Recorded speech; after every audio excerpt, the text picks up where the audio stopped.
یہ ہی بڑی کامیابی ہے، اصل کامیابی تو ہے ہی یہ۔ منافقین نے کہا کہ ہماری فصلیں بچ جائیں، ہمارا کاروبار بچ جائے، ہمارے نفس راضی ہو جائے، گھر والے خوش ہو جائیں، معاشرے والے خوش ہو جائیں، تو یہ ہمارے لیے کامیابی ہے۔ یعنی دنیا کی کامیابی تو وہ کامیابی نہیں ہے، اصل کامیابی تو یہ ہے کہ اللہ تعالیٰ راضی ہو جائے۔ والسابقون الاولون من المہاجرین والانصار والذین اتبعوهم بإحسان رضی اللہ عنہم ورضوا عنہ وأعد لهم جنات تجری تحتها الانہار خالدین فیہا ابدا ذلک الفوز العظیم۔ اور پہلے سبقت لے جانے والے مہاجرین اور انصار میں سے، اور وہ لوگ جنہوں نے ان کی پیروی کی خوبصورتی کے ساتھ یا احسان کے ساتھ، راضی ہو گیا اللہ ان سے اور وہ اس سے راضی ہوئے، اور اس نے تیار کر رکھے ہیں ان کے لیے ایسے باغ جن کے نیچے نہریں بہتی ہوں گی، وہ ہمیشہ ہمیشہ ان میں رہیں گے، اور یہی بڑی کامیابی ہے۔ یہی چیز ایک اور سورہ فجر میں بھی آتی ہے، اور وہ اکثر آپ نے سنی ہوگی، نماز کے اندر تلاوت اس کی اکثر کی جاتی ہے، یا ایتھا النفس المطمئنہ، اے نفس مطمئن۔ وہ نفس جو اللہ سے راضی ہوتا ہے پھر وہ مطمئن ہو جاتا ہے نا، اس کو اطمینان حاصل ہو جاتا ہے۔ اے نفس مطمئن ارجعی الی ربک راضیۃ مرضیہ، چل اپنے رب کی طرف اس حال میں کہ تو اس سے راضی اور وہ تجھ سے راضی۔ فادخلی فی عبادی، پھر داخل ہو جا میرے پسندیدہ بندوں میں، میرے نیک بندوں میں، وادخلی جنتی، اور داخل ہو جا میری جنت میں۔ بالکل یہی والا مضمون یہاں پہ بھی آتا ہے۔ وَمِمَّنْ حَوْلَكُمْ مِنَ الْأَعْرَابِ مُنَافِقُونَ، من من مل کے ہو گیا ممن، اور حول ہوتا ہے جیسے ماحول ہوتا ہے، ارد گرد، تو تمہارے ارد گرد من العرابی جو اعراب ہیں، ممن ان میں سے، یعنی دو من ہو گئے نا، من حولکم من العرابی منافقون، تو دیہاتیوں میں سے تمہارے ارد گرد میں سے منافق بھی ہیں، ومن اہل المدینہ، اور مدینے والوں میں بھی ہیں۔ تو دونوں جگہ منافق ہیں، دیہاتی ذرا زیادہ سخت ہیں، زیادہ اس کے اوپر شاید نفاق پر قائم ہیں ان کے، اور مدینے میں بھی ہیں۔ مردو علی النفاق،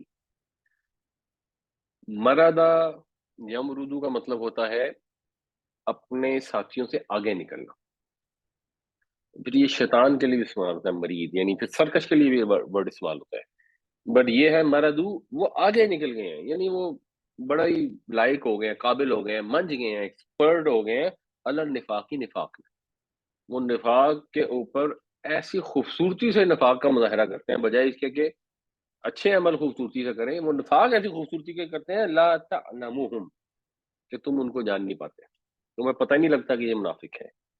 فرق کیا پڑتا ہے، نحن نعلمہم، ہم تو جانتے ہیں انہیں، ہمیں تو اچھی طرح پتہ ہے۔ سنعذبہم مرتین، پس ہم عذاب دیں گے انہیں دو دفعہ۔ دو دفعہ سے مطلب یہ بھی ہو سکتا ہے کہ ابھی ان کی جو بھی انہوں نے مال و دولت کرنے کی کوشش کی وہ بھی جائے گی، یعنی ان کو نام عزت حاصل ہوگی، اور دوسری جو ان کی خواہش تھی کہ مسلمانوں کی ناکامی ہو جائے تو وہ بھی نہیں ہوگی، اس میں بھی ان کو ذلت ملے گی۔ پھر ایک اور بھی مطلب ہو سکتا ہے کہ یہ ان کو، یعنی یہ تھوڑا سا ریموٹ ہے کہ دنیا میں بھی عذاب ملے گا اور قبر میں بھی عذاب ملے گا، یہ بھی ایک مطلب ہو سکتا ہے۔ ثم، پھر اس کے بعد، یردون الی عذاب عظیم، وہ لوٹائے جائیں گے عظیم عذاب کی طرف، یعنی جو آخرت کا عذاب ہے بہرحال وہ عذاب عظیم ہے۔ دنیا میں میرے کو دو دفعہ ذلت ملے گی، اب وہ دو دفعہ مال کی ذلت مل گئی اور عزت میں بھی ذلت مل گئی، یا ہو سکتا ہے ان کو کہیں سے نکالا جائے، ذلیل کیا جائے، ان کے گھر والے ان سے ناراض ہو، سزا ہے نا، کسی بھی سینس میں کوئی سزا ان سے مراد ہے جو دو دفعہ ملے گی، اور پھر آخرت میں بھی وہ عذاب عظیم کی طرف لوٹائے جائیں گے۔ یہ انجام ہے۔ جو نفاق کرے گا، منافقت کرے گا، جتنا مرضی ایکسپرٹ ہو جائے، لوگوں کو راضی کر لے، کوئی فرق نہیں پڑتا، اللہ تعالیٰ نے ایونچولی ان کو ایکسپوز کر دینا تھا، جو رسول کے ساتھ تھے ان کو تو کر لینا تھا، اور اس کے بعد پھر ان کو سزا بھی ملنی تھی۔ وَمِمَّنْ حَوْلَكُمْ مِنَ الْأَعْرَابِ مُنَافِقُونَ وَمِنْ أَهْلِ الْمَدِينَةِ مَرَدُوا عَلَى النِّفَاقِ لَا تَعْلَمُهُمْ نَحْنُ نَعْلَمُهُمْ سَنُعَذِّبُهُمْ مَرَّتَيْنِ ثُمَّ يُرَدُّونَ إِلَىٰ عَذَابٍ عَظِيمٍ۔ اور آپ کے ارد گرد دیہاتیوں میں سے منافقین ہیں اور اہل مدینہ میں سے بھی ہیں، وہ منج گئے ہیں، ایکسپرٹ ہو گئے ہیں نفاق پر، تم انہیں نہیں جانتے، ہم انہیں جانتے ہیں، پس ہم انہیں عذاب دیں گے 2 دفعہ، پھر ہم انہیں دھکیلیں گے بڑے عذاب کی طرف، یا پھر وہ دھکیلے جائیں گے بڑے عذاب کی طرف۔ وآخرون، اور دوسرے بھی ہیں۔ اب یہ جو پہلے اوپر گروپ بتائے گئے جو سابقون الاولین تھے، پھر گروپ بتایا گیا جو ان کی خوبصورتی کے ساتھ پیروی کرتے تھے، ایک اور گروپ بھی ہے، اور وہ گروپ کیا ہے؟ وہ دوسرے ہیں، اعترفوا بذنوبہم، انہوں نے اپنے قصوروں کا اعتراف کر لیا۔ خلطو، خلط ملط، مکس کرنا کسی چیز کو، خلطو عملا صالحا وآخر سیئا، انہوں نے دونوں کے طرح کے کام کیے ہیں، کچھ نیکیاں کی اور دوسری بدیاں بھی کی۔ عسى اللہ ان یتوب علیہم، امید ہے اللہ تعالیٰ ان پر توبہ قبول کرے گا، ان پر رحمت کی نظر کرے گا، اللہ ان پر مہربان ہو جائے گا۔ یعنی وہ پکے منافق نہیں تھے، لوگوں کی باتوں میں آ گئے، کچھ ان سے غلطی ہو گئی، بٹ کچھ انہوں نے صحیح کام بھی کر لیے، توبہ بھی کر لی، ادھر گئے آگے گئے پیچھے آئے، آگے پیچھے ہوتے رہے، اپنی غلطیوں کا اعتراف کر لیا، توبہ کر لی، اللہ تعالیٰ امید ہے انہیں معاف کر دے گا۔ جب یہ کہا جائے اللہ تعالیٰ امید ہے معاف کر دے گا تو کافی امکان ہوتا ہے، پھر اس کی آگے ڈیٹیل آئے گی کہ کچھ سچے مسلمان بھی تھے جو کمی کوتاہی کی وجہ سے مس کر گئے غزوہ تبوک کو، تو ان کے ساتھ کیا ہوا۔ ان اللہ غفور الرحیم، بے شک اللہ تعالیٰ درگزر کرنے والا ہے اور رحم فرمانے والا ہے۔